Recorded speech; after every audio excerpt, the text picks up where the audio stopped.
Good afternoon students हम कर रहे हैं 4th क्लास का हिंदी सब्जेक्ट, जिसका छठा पाठ हमारा है बच्चों की दुनिया। बच्चों की दुनिया।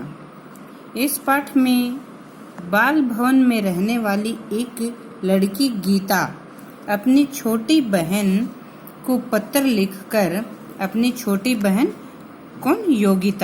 अपनी छोटी बहन योगिता को पत्र लिखकर बाल भवन के क्रियाकलापों की जानकारी देती है कि बाल भवन में भी क्या क्या कार्य करते हैं, किस प्रकार के कार्यक्रम बाल भवन में होते हैं। तो गीता अपनी छोटी बहन को पत्र लिखते हुए कहती है, प्रिय योगिता। ऊपर क्या होता है, पत्र में एड्रेस दिया जाता है। प्रिय योगिता, मुझे मालूम है कि तुम खूब मजे में छुट्टियां बिता रही हो। तुम छुट्टियों में चित्रकला सीख रही हो। चित्र बनाने की कला, जैसे आप भी करते हैं ना, ड्राइंग करते हैं, कई प्रकार के जैसे जो चित्र बनाते हैं। तो क्या कहती है, तुम छुट्टियों में चित्रकला सीख रही हो, बहुत अच्छी बात है। तुम हमेशा से ही जिज्ञासु रही हो कि बाल भवन में क्या क्या होता है। जिज्ञासु होना, जानने की इच्छा रखना।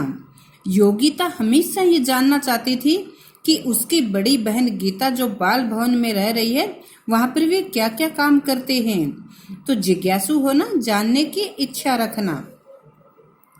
तो आज वह उसे बाल भवन की बातें बता रही है। तो क्या बताती है गीता? गीता कहती है कि यहाँ पूरे साल बच्चे क्या करते हैं, चित्रकला और हस्तकला का अभ्यास करते हैं। बच्चे ड्राइंग बनाते हैं, विभिन्न प्रकार के चित्र बनाते हैं। और हस्तकला हाथ से बनाए हुए जैसे कार्य, हाथ की कला, जैसे कि हाथ से मिट्टी के खिलौने बनाना, दिए बनाना। जैसे इस चित्र में ये गणेश की मूर्तियां बना रहे हैं। चित्रकला ड्राइंग, जैसे कि यहाँ पर ये कर रहे हैं ना, चित्रकला कर रहे हैं। ये हस्तकला, जैसे हाथ से ये दिए आदि बनाने की समझे बच्चों, चित्रकला क्या होती है और हस्तकला क्या होती है। तो क्या कहती है गीता कि तुम हमेशा से ये जानना चाहती हो कि यहाँ पर क्या होते हैं। यहाँ पर चित्रकला और हस्तकला करते हैं। तेज त्योहारों के समय विशेष गतिविधियां करते हैं। तो मतलब जब कभी कोई त्योहार होते हैं तो बच्चे विशेष प्रकार के कार्य करते हैं। गतिविधियां करना, क्रियाएं करना, कार्य करना। तो जिस प्रकार से आप भी दीपावली पर क्या करते हैं, अपनी क्लासों में कई प्रकार की जैसे अपनी ड्राइंग पेंटिंग बनाकर लगाते हैं, उसी प्रकार से बाल भवन के बच्चे भी त्योहारों पर अनेक जैसे मूर्तियां बनाते हैं, वो चित्रकला करते हैं, ड्राइंग बनाते हैं। गणेश उत्सव के समय प्रत्येक बच्चा अपने हाथों से गणेश की मूर्ति बनाता है। गणेश उत्सव पर क्या करते हैं बच्चे, गणेश की मूर्ति बनाते हैं। बच्चों के द्वारा बनाई गई प्रतिमा मूर्ति में अपना ही महत्व होता है। सभी बच्चे जो जैसा जिसको आता है वो वैसी मूर्तियां बनाते हैं। प्रत्येक मूर्ति की अपनी एक अलग छवि, अलग झलक होती है, अलग अपनी पहचान होती है। मूर्ति कैसे बनानी है, ये प्रश्न कम से कम बच्चों को तो परेशान नहीं करता। कम से कम जैसे बच्चों को तो परेशान नहीं करता। कुछ बच्चे क्योंकि सभी मिलकर बनाते हैं। कोई एक बच्चा मूर्ति नहीं बनाता कि उसे ये परेशानी हो कि वो मूर्ति कैसे बनाएगा। सभी मिलकर बनाते हैं। कुछ बच्चे मिट्टी की एक गोल गेंद बनाते हैं और कुछ उसमें सूंड चिपका देते हैं। पहले जैसे ये गोल गोल, जैसे गणेश का चेहरा है, गोल गोल मिट्टी के गेंद बनाते हैं।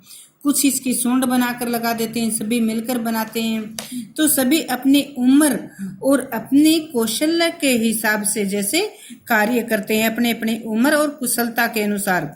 जो बड़े बच्चे हैं वो उनके कान नाक बनाने में ऐसे कार्य कर देते हैं। छोटे बच्चे हैं वो जैसे गणेश के लिए लड्डू तैयार करने में ऐसे कार्य जैसे करते हैं। तो सभी बच्चे क्या करते हैं, सभी बच्चे अपने अपने उम्र और कुशलता के अनुसार अपने जैसा उनको आता है अपना कार्य करते हैं।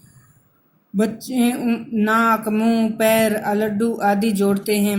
एक तो क्या बताते हैं, एक छोटा बच्चा जिसने गणेश के दाएं हाथ की अंगुली में अपना मुंह बंद कर रखा था। उन्होंने अनोखी मूर्ति, कुछ बच्चे अनोखी मूर्ति भी बनाते हैं। एक बच्चे ने गणेश की मूर्ति में क्या था, एक बच्चे ने कैसी मूर्ति बनाई, एक बच्चे की मूर्ति में गणेश ने अब दाएं हाथ की उंगली से समय अपना मुंह बंद कर रखा था। एक बच्चे को गणेश के 4 हाथ चिपकाने में बड़ी मुश्किल हो रही थी, तो उसने क्या किया, उसने जमीन पर ही 4 हाथ चिपका दिए और फिर हर हाथ में एक एक लड्डू रख दिया।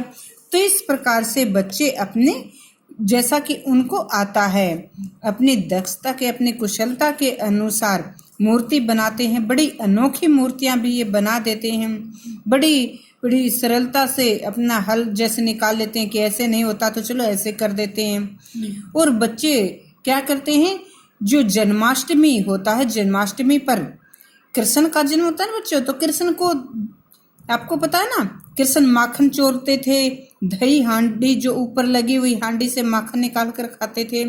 तो जन्माष्टमी पर जो कृष्ण का जन्मोत्सव होता है, उस पर दही हांडी को ऊपर लगाकर बच्चों के द्वारा तोड़ा जाता है। तो इस पर बच्चे क्या करते हैं, मटकी सजाने का कार्य करते हैं। मटकियों पर रंग बिरंगे कलर करते हैं, रंग करते हैं और ऊंचाई पर मटकियों को टांग देते हैं। और सभी फिर बच्चों के द्वारा मटकी फोड़ने का जो कार्य किया जाता है, मटकी सभी बच्चे जो मटकी फोड़ने का सभी को मौका मिलता है, सभी के द्वारा मटकी फोड़ने का मजा लिया जाता है। हाँ, अगर कोई बच्चा अगर मटकी नहीं फोड़ना चाहता तो कम से कम उस पर वार तो अवश्य करते हैं, मटकी पर वार जरूर करते हैं। सभी बच्चे मटकी फोड़ने में बहुत आनंद लेते हैं। तो बच्चे इस प्रकार से आनंद भवन में रहने वाली गीता बता रही है, किससे बता रही है, अपनी छोटी बहन योगिता से। किसके द्वारा, पत्र के द्वारा बाल भवन की ये सब कार्य बता रही कि बच्चे वहां पर विभिन्न त्योहारों पर बड़े आनंद लेते हैं। वे पानी से भीग कर, कीचड़ से लथपथ होकर एक दूसरे के कंधों पर खड़े होकर मटकी तोड़ते हैं। तो इस प्रकार से बच्चे बड़े मजे लेते हैं। सभी के हंसते चेहरों को देखकर मुझे भी बहुत खुशी मिलती है।